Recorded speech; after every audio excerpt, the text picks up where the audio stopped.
आज मैं आप सभी को इस वीडियो के द्वारा बताने वाली हूँ मध्य प्रदेश के पन्ना जिले के बारे में, जो कि हीरा पन्ना नगरी के नाम से भी पूरी दुनिया में प्रसिद्ध है।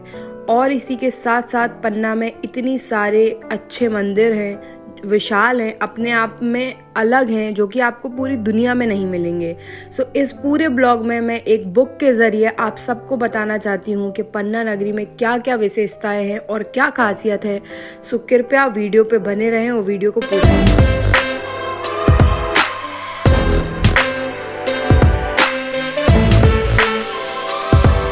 Grandeur of Bundeli Heritage, a study of medieval temples of Panna, written by Shiv Kumar Tiwari. जी हाँ, यह बुक इंग्लिश में है, फुल इंग्लिश में है ये बुक। और इस बुक का उद्देश्य ये था कि देश विदेश तक लोगों को पता चले कि हमारे इंडिया में कितनी महान चीज़ें हैं, कितने विशाल मंदिर हैं जो शायद पूरे दुनिया में भी नहीं हैं। इस बुक का उद्देश्य यह था कि देश विदेश तक ये खबर पहुँचे कि मध्य प्रदेश के पन्ना ज़िले में कितनी महान टेम्पल्स हैं। और ये बुक फॉरेन के लिए बनाई गई है, सरकार द्वारा फॉरेन की लाइब्रेरी में रखी जानी है ये बुक। ये कोई आम बुक नहीं है जो आप मेरे हाथों में देख रहे हो। जैसे कि मैं बात करने वाली हूँ पन्ना की। पन्ना वैसे तो बहुत छोटा ज़िला है, बट अपने आप में बहुत महान है। पन्ना में हीरे की खदानें हैं। पन्ना हीरा नगरी के नाम से भी जाना जाता है, द डायमंड्स ऑफ पन्ना। देश विदेश में यह बहुत प्रसिद्ध है। पन्ना में बहुत ही महान बड़े बड़े टेम्पल्स हैं, जो कि फुल डिटेल्स आपको इस बुक में मिल जाएगी। और इस बुक का रेट है 2500 रुपीज़। आपको अमेज़ॉन में भी ये बुक अवेलेबल है। मैं आगे आपको बताऊंगी कि प्रोफेसर शिव कुमार तिवारी जी के द्वारा यह बुक लिखी गई है और उनने इस पन्ना के टेम्पल्स पे काफ़ी गहरी रिसर्च करी है। ये है पन्ना के जो टेम्पल्स हैं मेनली। मैं इस बुक में वीडियो में कवर करने वाली हूँ 3 टेम्पल्स को, जो कि रहेंगे जुगल किशोर जी टेम्पल, बलदाऊ जी टेम्पल और राम मंदिर टेम्पल। पन्ना सिर्फ मंदिर और हीरों से ही फेमस नहीं है। पन्ना में नेशनल पार्क भी है, जो कि अपने टाइगर्स की वजह से हमेशा चर्चे में रहता है। पन्ना में काफ़ी फॉरेस्ट और काफ़ी टूरिस्ट प्लेसेस हैं। मंदिरों के साथ साथ आपको काफ़ी प्राचीन चीज़ें भी यहाँ पे मिलेंगी, जो कि सब इस बुक में अच्छे से एक्सप्लेन किया गया है। मैं अभी शुरुआत कर रही हूँ बलदाऊ टेम्पल। बलदाऊ जी को सब जानते हैं, श्री कृष्ण के बड़े भाई बलदाऊ जी। मैं आपको बताने वाली हूँ पन्ना के बलदाऊ मंदिर के बारे में, जो कि पूरे वर्ल्ड में इकलौता बलदाऊ मंदिर है, जो इतना विशाल बड़ा है, जो कि सिर्फ पन्ना में है। पन्ना में इस विशाल मंदिर का निर्माण तत्कालीन पन्ना नरेंद्र महाराज रुद्र प्रताप सिंह ने 1876 में कराया था। यह मंदिर 143 साल पुराना है। यह मंदिर सभी मंदिरों से अलग है। इस मंदिर का डिज़ाइन रोमन कलाकृतिक स्टाइल में है, जो कि दूर से दिखने पर चर्च के समान लगता है। इसका नक्शा इटली के इंजीनियर मिस्टर मैथले ने बनाया था। इस मंदिर की बनावट बाहर से लंदन के सेंट पॉल चर्च जैसी लगती है। खासियत है 16 सीढ़ी, 16 झरोके, 16 खम्भों से निर्मित यह मंदिर है। इसमें 16 गेट हैं। ये मंदिर बहुत ही अनोखा है। आप सब ज़रूर विजिट करें यहाँ आकर। नेक्स्ट हम मंदिर की ओर चलते हैं, जो कि है जुगल किशोर जी का मंदिर, जो कि मैंने बहुत अपने ब्लॉग में दिखाया है। जुगल किशोर जी का मंदिर, जो कि बोला जाता है बुंदेलखंड का मध्य प्रदेश के पन्ना जिले में स्थित जुगल किशोर जी का मंदिर निर्माण बुंदेलखंड राज्य के चौथे शासक हिंदूपत सिंह में अपने शासनकाल के समय सन 1958 से 1978 तक किया गया था, जहां कहा जाता है कि श्री जुगल किशोर जी की मूर्ति जो गर्भगृह में रखी है, उसे ओरछा के रास्ते वृंदावन से पन्ना जिले लाया गया था।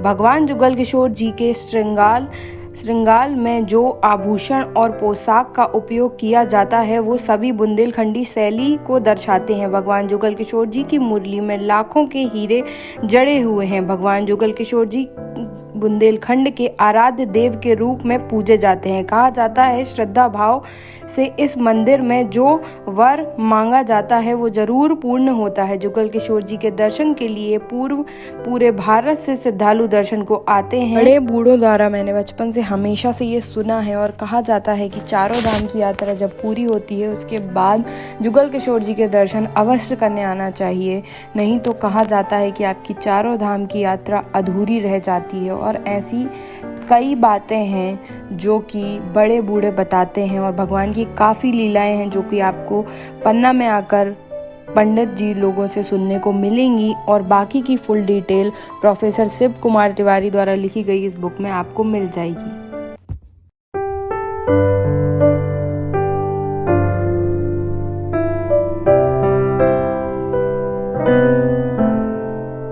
श्री राम जानकी मंदिर पन्ना भगवान श्री राम और सीता जी को समर्पित है। यह मंदिर हिंदू धर्म के लिए बड़ा आस्था का प्रतीक है। यहाँ पर श्रद्धालु गण माता सीता भगवान श्री राम के दर्शन के लिए दूर दूर से आते हैं। खासकर रामनवमी के दिन यहाँ बहुत ज़्यादा भक्तों की भीड़ होती है। और मैं एक और बहुत इम्पॉर्टेंट बात बताना चाहती हूँ कि यह मंदिर की स्थापना मेरे पूर्वजों के द्वारा हुई है, जिनका नाम है स्वर्गीय बल्लभ देव दत्त दीक्षित जी। जी हाँ, मेरे पूर्वज के द्वारा ही, हमारे पूर्वजों के द्वारा ही ये मंदिर की स्थापना की गई है, जिनका नाम मैंने आपको दिखाया। और पूरे मंदिर में तुलसीदास जी के द्वारा लिखी रामायण आपको दीवारों पर दिखेगी। और ये मंदिर अपने आप में अद्भुत है और इस तरीके के विशाल मंदिर आपको कहीं देखने नहीं मिलेंगे। फुल जानकारी के लिए आप इस बुक को पढ़ सकते हैं। सो मैं अब कवि पंडित उमादेव उपाध्याय जी, जो कि स्क्रीन पे आपको दिख रहे हैं, शारदा मंदिर के पंडित जी हैं, अपने समय के जाने माने कवि पंडित जी उमादेव उपाध्याय जी ने काफ़ी कविताएं लिखी हैं, काफ़ी लोकगीत लिखे हैं। और इस बुंदेली हेरिटेज बुक में पंडित जी ने 76 साल के ऊपर कविताएं लिखी हैं। और ऐसी कई बुक हैं जो पंडित जी द्वारा पब्लिश की गई हैं। पंडित जी अपने टाइम के बहुत बड़े कवि हुआ करते थे, जो कि आज माता रानी की सेवा कर रहे हैं। और 64 ईयर्स, शायद मुझे थोड़ी सी कन्फ्यूज़न भी हो सकती है, 64 ईयर्स से शायद ज़्यादा साल से पंडित जी इस मंदिर में सेवा कर रहे हैं माता रानी की। और पंडित जी ने यह बुक मुझे भेंट करी, जो कि मैं बहुत ज़्यादा आभार व्यक्त करना चाहती हूँ, पंडित जी को धन्यवाद कहना चाहती हूँ कि पंडित जी ने मुझे उस लायक समझा कि मुझे वह बुक दी। और पंडित जी की कुछ पंक्तियाँ आप उनके से ही सुनिए। एक कवि की वाणी इसके महत्व को जानने के लिए पर्याप्त है। 2 बेर द्वारका त्रिवेणी 3 बेर जाए, 4 बेर काशी अंक के नहायते, 5 बेर गया जाए, 6 बेर नीम खार, 7 बेर पोखर में आचमन करायते, कामनाथ जगन्नाथ बद्री केदारनाथ, 10 सुमेर 10 बेर पग धायते जेते फल होत कोटि तीर्थ स्नान करें, जेते फल होत कोटि तीर्थ स्नान करें, केते फल होत सील कुशो 10 पाए। सो पंडित जी द्वारा लिखी गई वीर बुंदेला छत्रसाल जी के ऊपर कविता ये रही पंडित जी ने जो इस बुक में लिखी है। और ऐसी कई बुक हैं जो पंडित जी ने पब्लिश करी हैं। पंडित जी अपने समय के, मैंने जैसे कि पहले भी बताया, जाने माने कवि हैं। सो ये आप उनकी कविता पढ़ सकते हैं। और मैं यही बताना चाहूँगी, जब पंडित जी ने मुझे यह बुक भेंट करी उसके बाद पंडित जी ने मेरे लिए भी एक कविता लिखी, जो कि आप मेरे मुंह से नहीं, स्वयं पंडित जी के ही द्वारा सुनिए।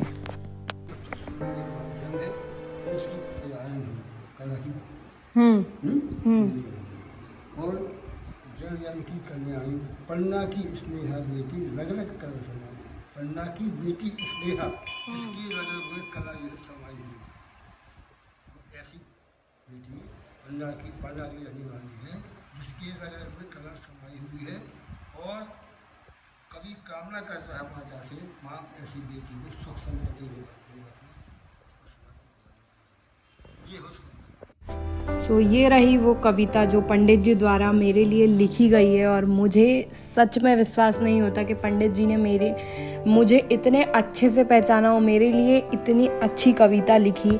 तो मैं पंडित जी को बहुत बहुत दिल से धन्यवाद देना चाहती हूँ कि पंडित जी ने ये बुक मुझे भेंट करी और मुझे पन्ना के बारे में डिटेल में इतनी सारी जानकारी मिली जो कि मैं आप सबके साथ शेयर कर रही हूँ। और मैं माता रानी का भी आभार व्यक्त करूँगी कि माता रानी के द्वारा ही मैं पंडित जी से मिली हूँ। सो पंडित जी को मैं धन्यवाद ही बोल सकती हूँ। और आप सब इस ब्लॉग को प्लीज़ लाइक कर देना, शेयर करना जितना ज़्यादा हो सके। और जितने भी मैंने मंदिर दिखाए हैं पन्ना के, और जो शारदा मंदिर जो आप अभी देख रहे हो, सारे मंदिर 100 साल से भी पुराने हैं।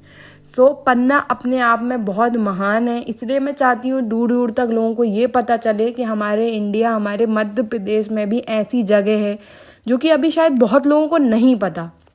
उस चीज़ का उद्देश्य यही था।